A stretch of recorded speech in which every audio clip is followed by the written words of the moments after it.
Hello, everyone. Welcome back to Larry's Anything Goes. Hopefully, you're having a great day.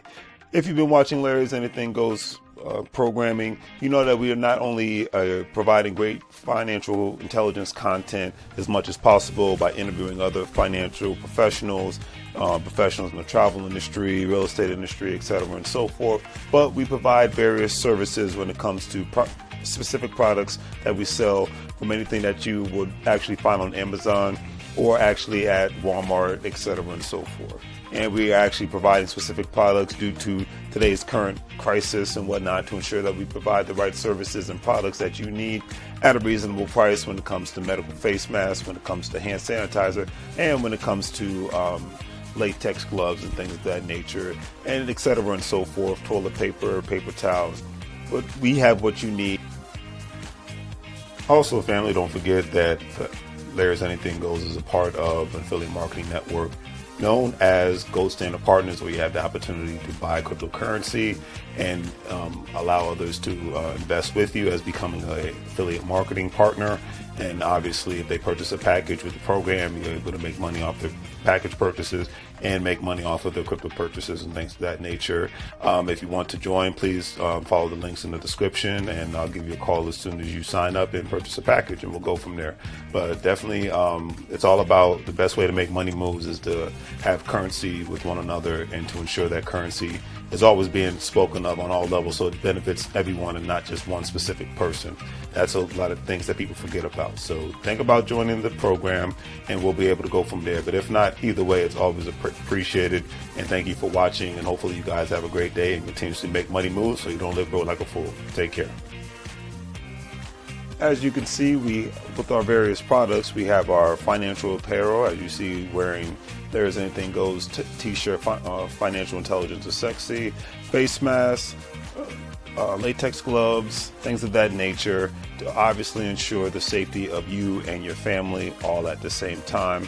We want to ensure that you get the best products and see the actual products that we're actually providing for you, and giving you another view of not only the shirts and the medical masks, but actually another view of actual latex gloves and the actual hand sanitizer. Because one thing we've learned throughout this unfortunate crisis is that we have to take more precautionary measures to ensure not only the safety for ourselves, but for our families. And having a great pair of hand sanitizers, latex gloves, and medical face masks will ensure that safety.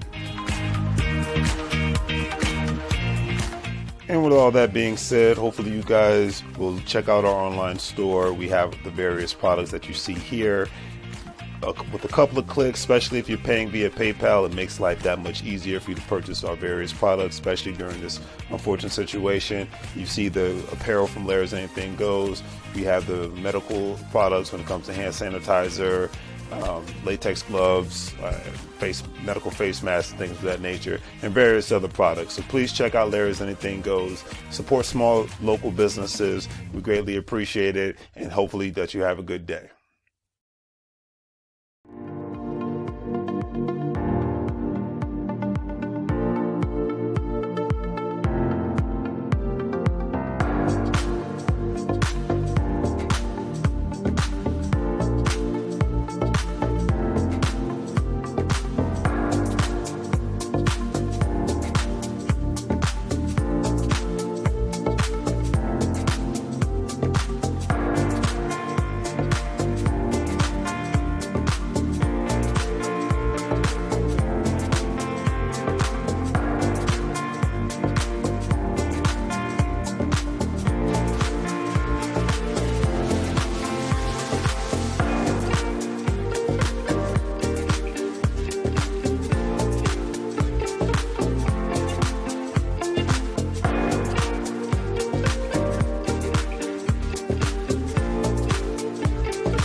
How it goes, the family? Welcome back to Larry's Anything Goes. Hopefully, you guys having a great Thanksgiving.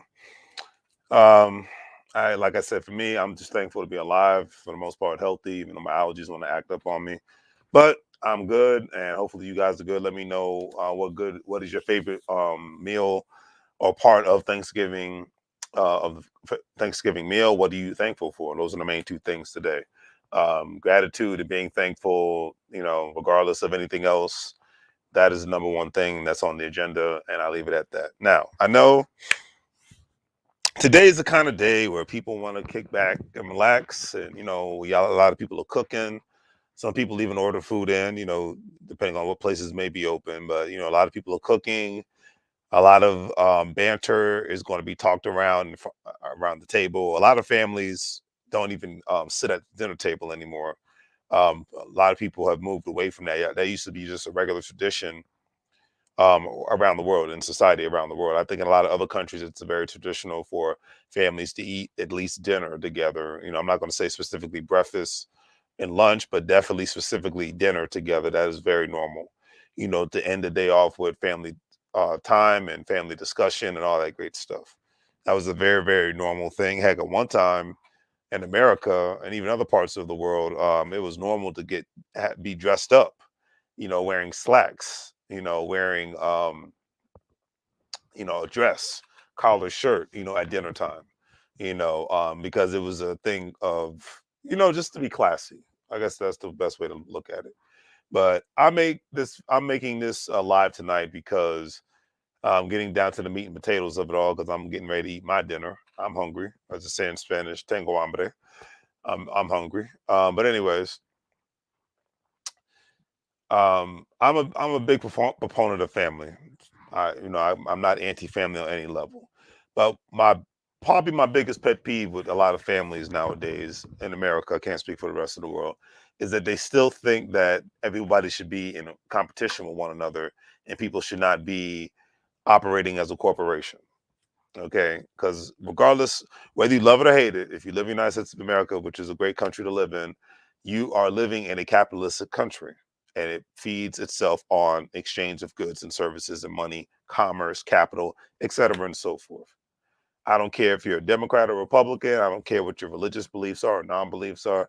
I don't care what kind of music you like. I don't care what your racial ethnicity background. All that is irrelevant when it comes to one color: mean green dollar bill, y'all. Okay, that's another thing that is just one thing to take into considerations.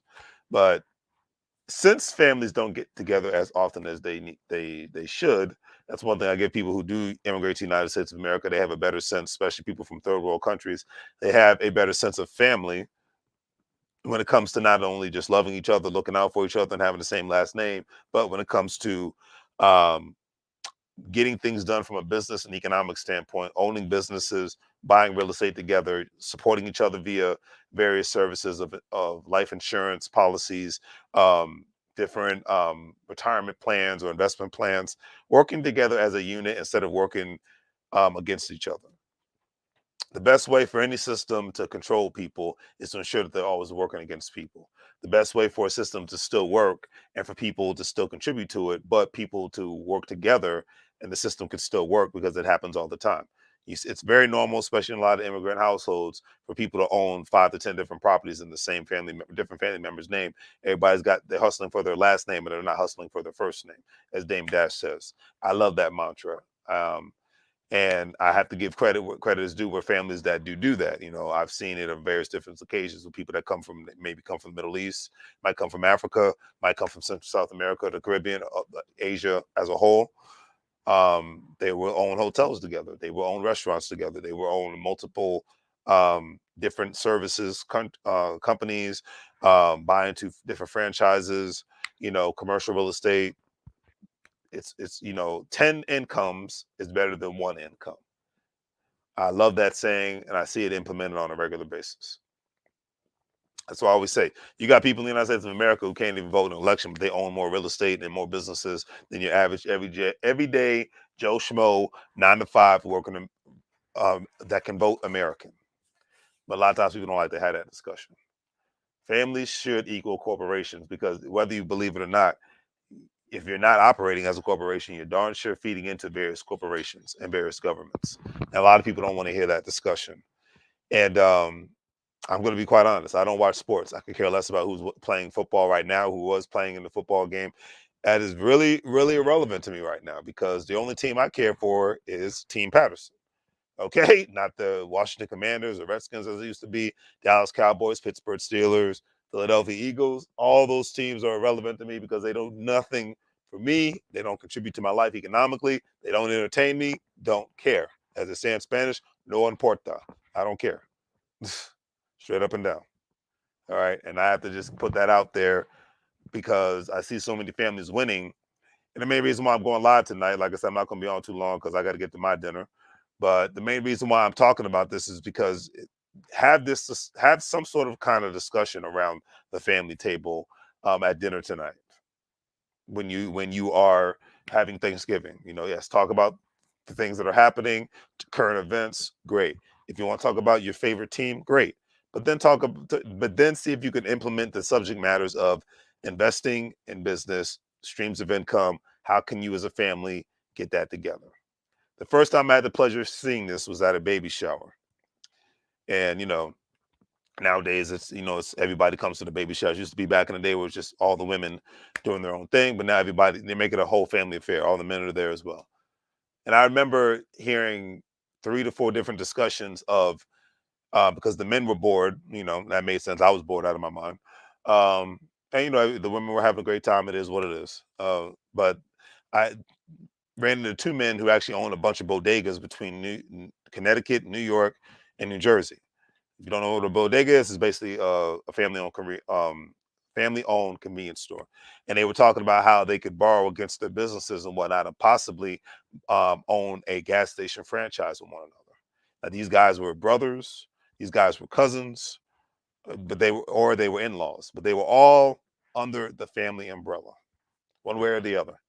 And they were talking. There was a business deal being discussed and being done right there at the freaking family reunion. I mean, baby shower. And I was just amazed because my family, I'm not discrediting my family, but in my family, usually people are bragging about something or talking about some irrelevant, trivial subject matter that I could care less about. And the fact that these people, who I did not know, I was just invited, were making a business deal, and they were discussing terms and contracts and talking about here's my lawyer, here's your lawyer. Okay, they need to contact each other so we can basically develop a contract so that we can put a down payment on buying into this franchise and go from there. But we're going to go to the training of the franchise first and see, we have to submit our application for the franchise. I mean, everything, what is a franchise free a fee, everything that you could think of in regards to that, these businessmen were talking about hitting another lick, but they know that once they set it up, in a sense, it is a turnkey business. And that's what they were looking for, in a sense, a turnkey business. The other deal, these gentlemen were talking about getting a public storage unit somewhere. I believe it was in Delaware or Pennsylvania, one or the other. And they were going through the motions in regards to how to go about buying into. It wasn't even a franchise. It was actually a mom and pop operation, another turnkey business. If anybody's ever been to any sort of storage facility, for the most part, there's not a big overhead that's required there. Heck, I remember seeing where my grandmother, rest her soul, her storage facility was out in the middle of some small town in Texas, and one woman ran the place, and she was by herself. She was a one woman operation. So, what is that? That says a lot, doesn't it? But I'll leave it at that. Okay, so that's just my perspective in regards to Thanksgiving. I think more and more families need to be having business discussions on a regular basis. The conversation of business and investments needs to be at the forefront of everybody's mind nowadays. No, I say this once and I say it 1,000 times. No one, and I mean no one, can afford to be basic in 2022 going into 2023. I cannot stress that enough. I know I sound like a broken record, but at this point, I really just don't care because that's what's happening. That's how it's going down. And, either it's the old saying, you're going to ride or you're going to get rode on. It is the old saying, you're going to ride or you're going to get rode on, period. So I'll leave it at that. All right. So before I end this video off, Um, if you've ever driven around the United States of America, you've seen the big hotel chains. But there are a lot of small mom and pop hotel chains that are like great example. I was in Houston last month, October 2022, and I remember seeing a place called Crown Inn hotel. One of those. A lot. You still have a lot of these hotels where you have to enter the room via the outside. It's not like if you go into a Marriott or a Holiday Inn or anything of that nature. But I saw a couple of them, those in Houston city limits, and the outer limits of Houston and whatnot. And I noticed that these hotels were owned by a family of Indian descent from India. So I thought it was pretty cool. And I remember even seeing on EY University's on their school, because I'm a earner on EY University. One young lady, African American lady, she owns like three hotels, and I believe they're in like middle America between Texas and Oklahoma and whatnot.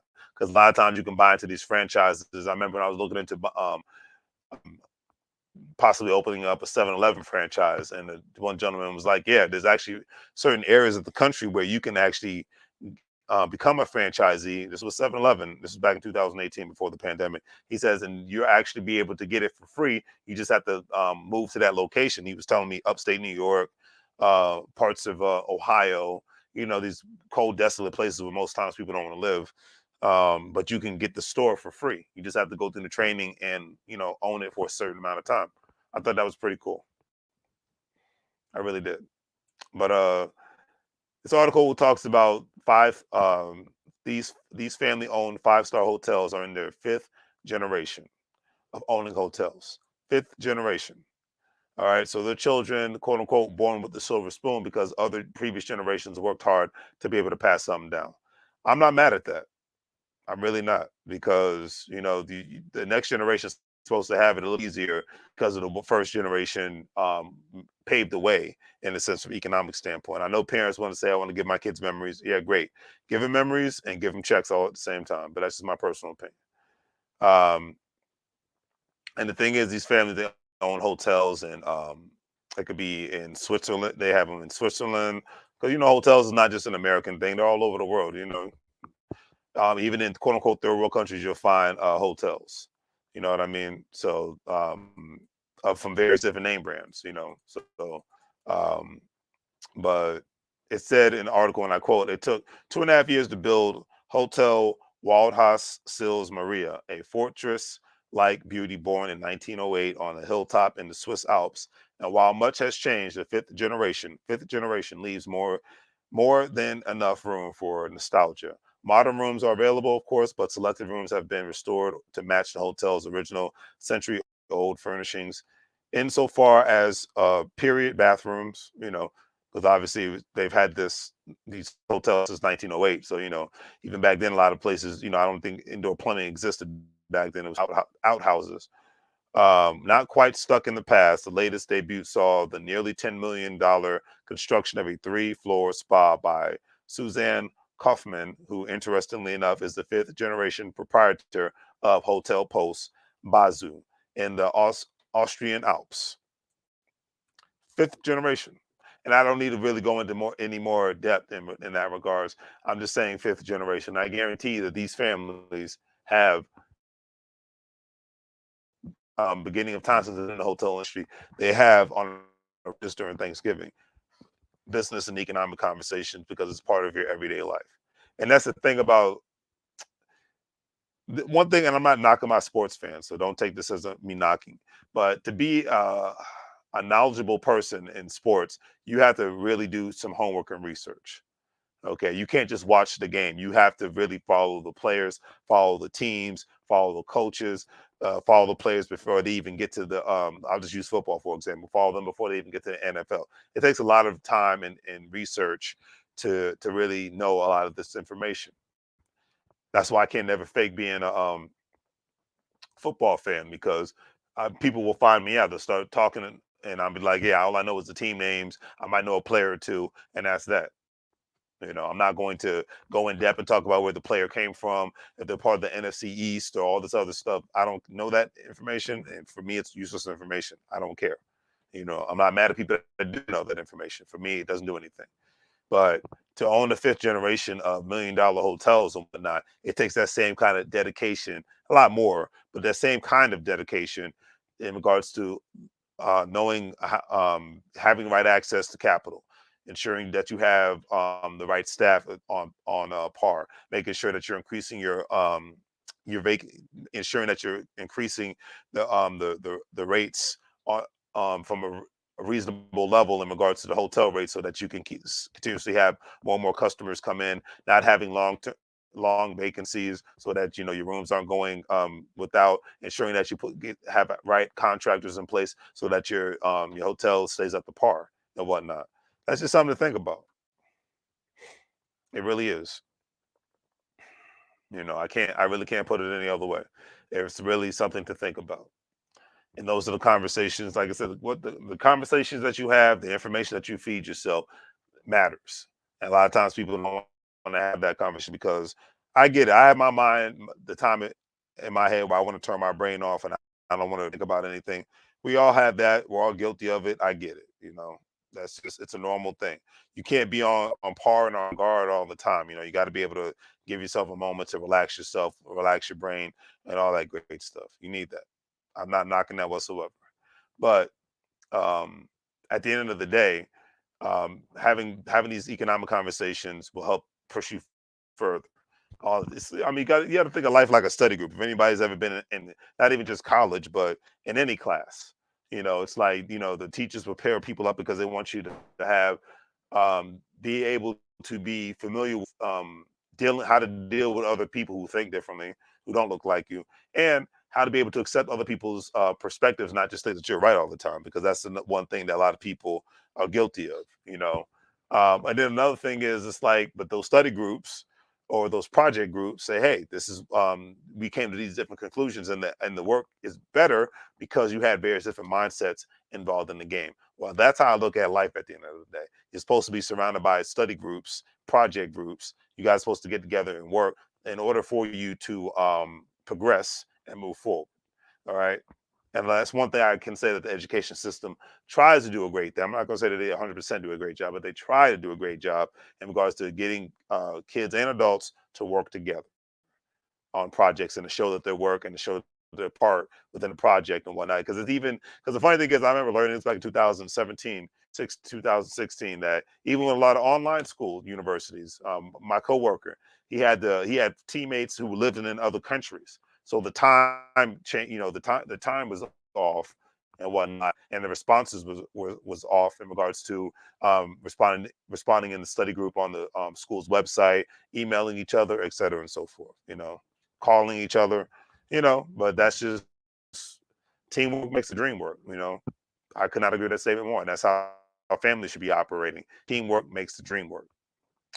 Because, and why am I mentioning hotels? Because at the end of the day, there's certain people believe that family-owned hotels hold the key to the hospitality industry's future, and I kind of agree with that, because hotels never really had competition, at least in the United States, until Airbnb came out. Because the whole idea of Airbnb, in Europe and in other third world countries, was a very normal thing. They called them hostels and whatnot. So it wasn't a new concept until this company basically brought those ideas to the United States of America, as far as people short-term rentals for their properties, or their bedrooms, couch, a tent, even a freaking Winnebago and whatnot, a camper, so that people could, make money. I mean, I stayed in a Airbnb when I was in Los Angeles last week, so and it was a great one. And matter of fact, it was, like I said, it was a commercial unit that had 4 different apartments, plus a store that they were trying to turn into a transportation business.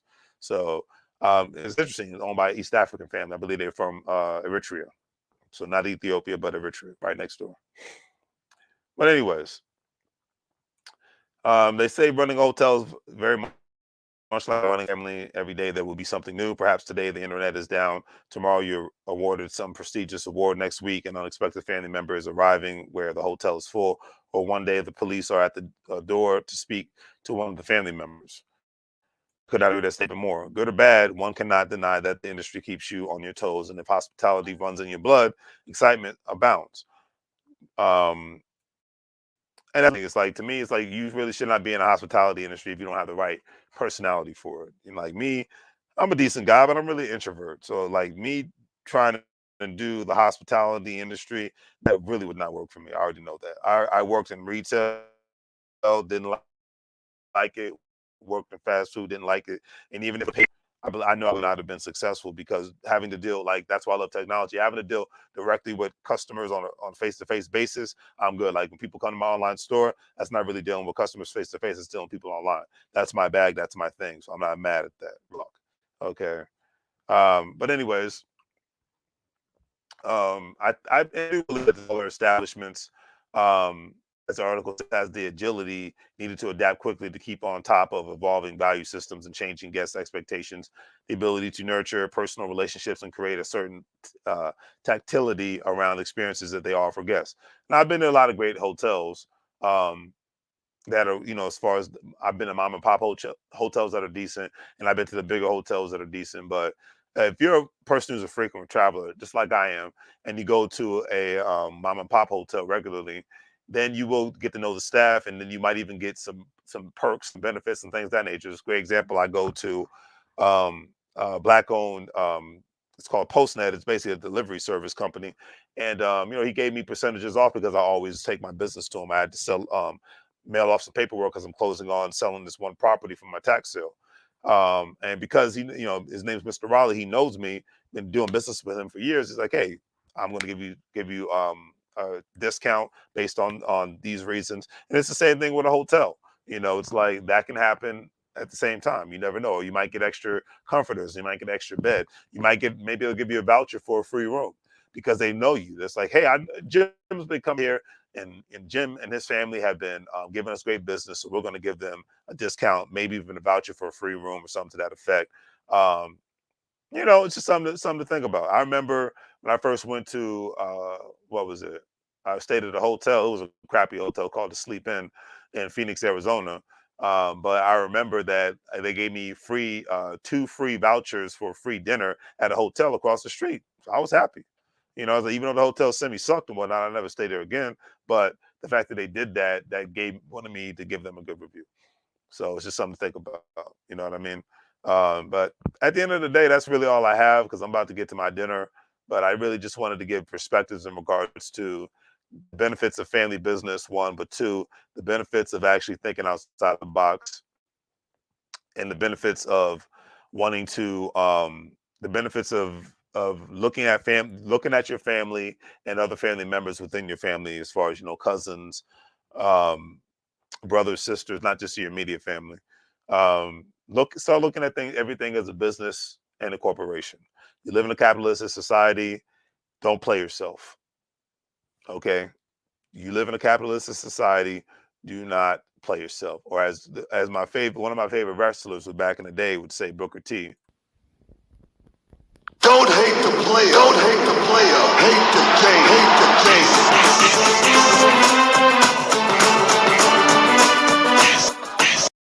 Don't hate the player. Hate the game. And you're in the capitalistic game, so that means you don't just feed it from working a job and paying your bills and paying taxes and whatnot. Feed the capitalist system with your friends and family. Discuss economics, discuss investments, discuss implementation, and go from there. Because when you build teams, when you work as a team in this life, you can go so much further. There's a reason, and I'll use sports as an example. Like I've said, I've talked about how I'm not a sports guy, but I will say that um, one person should never only be the one taking you to the championship. Everybody else has to pull their weight. I remember seeing a little bit of a documentary of when Kobe Bryant took the USA Olympic basketball team to the championship and whatnot because he showed the discipline and he still wanted to make the team a team. He wasn't trying to make it all about him, even though he was surrounded by all stars like Carmelo Anthony and LeBron James and various others. But he wanted to take them to the goal and he showed the discipline. They were in Las Vegas, and LeBron James and Carmelo Anthony, everybody else was partying. Kobe went to bed immediately and woke up at 4 o'clock in the morning and started working out. He didn't say you guys need to be doing what I'm doing. They saw what he was doing, so he led by example. The best thing is, and this is the thing that people don't like to hear. We live in the social media age. Everybody likes to do a lot of talking. A lot. a lot of times you don't have to do a lot of talking. Your actions will always speak louder than words. And that's how I am. My actions really speak louder than my words. Okay. My action says a lot, and I don't even like to do a lot of talking when it comes to trying to get things done. Now, giving perspective on stuff, yeah, I'll talk all day, every day, as they say. But I don't want to do a lot of talking um, when I know I have an opportunity to get things done. Real talk. So I'll leave it at that. But anyways, on that note, family, hopefully you guys enjoyed my live session for Thanksgiving. Do the great three things, like, share, and subscribe. I always greatly appreciate that. And as I always say, if you are a stock market investor, crypto investor, individual retirement account investor, these are great things to have in your life because you might. And my mindset is your money's always supposed to be working for you because none of us can work 24/7, but your money can.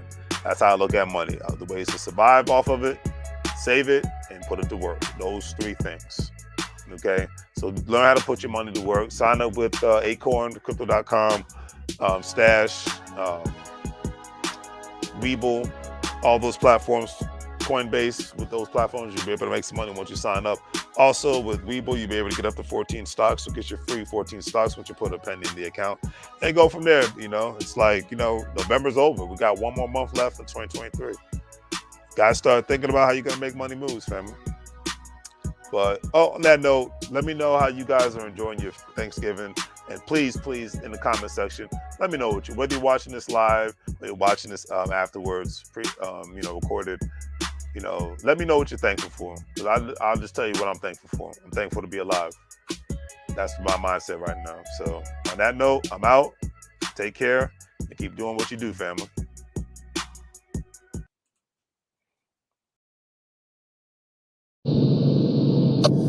Mike, now.